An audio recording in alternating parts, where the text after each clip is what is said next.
hahiye imaze iminsi itatu kuri YouTube channel ya Rmix la vache originale ni indirimbo hahiye Rmix. Rmix la vache ari kumwe na Be Nice, ari kumwe na Mokens, ari kumwe na B-Face on the flow, ari kumwe kandi na Double G once again, ari kumwe kandi na kiri ku akiri. Yes, ni indirimbo hahiye nkuko nabikubwiye imaze iminsi itatu kuri YouTube channel y'umuririmbyi Rmix la vache originale. Asanzwe ari umuririmbyi w'umurundi, abikora fresh by the way. Numwe mu baririmbyi akunze gukora amakorabo agiye atandukanye.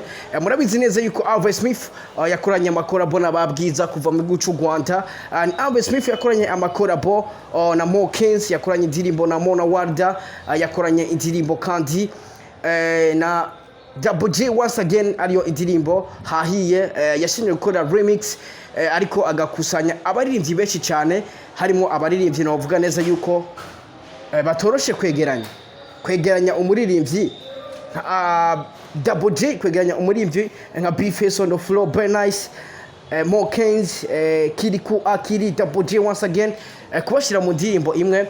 Navuga neza ko atari ikintu coroshe bivanye nuko ari abaririmbyi b'abarundi basanze bakora fresh cyane umuziki.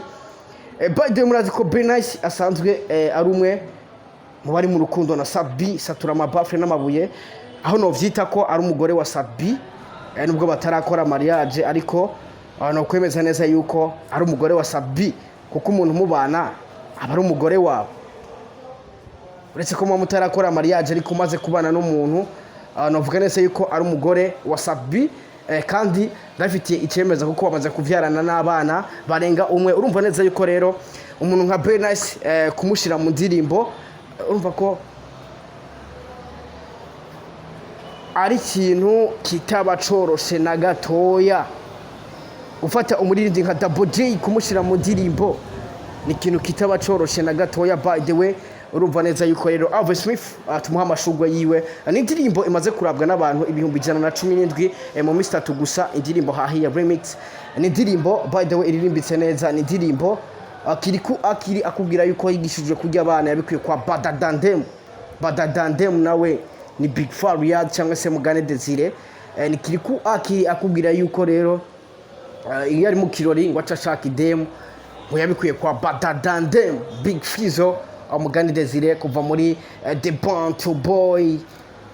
Yes, ni indirimbo rero imeze fresh sana, indirimbo haba ku ruhande rw'abaririmbyi bose baririmbye neza. By the way, impamvu nkoze no video no kubakeza, big up sana Rmix, big up sana B-Face on the floor, big up sana Be Nice, big up sana Mokens, big up sana Double J once again, big up sana kiri ku akiri. John kurba kuri micro Shabo Radio, so promoter was some Google. We love you so much. Ndabakunda cyane. Ciao ciao. Don't kill my vibe, don't kill my vibe, no, no, no. Don't kill my vibe, don't kill my vibe. Call it the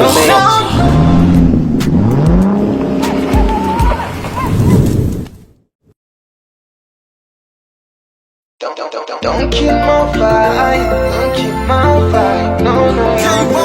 Don't kill my vibe, don't kill my vibe. Call it the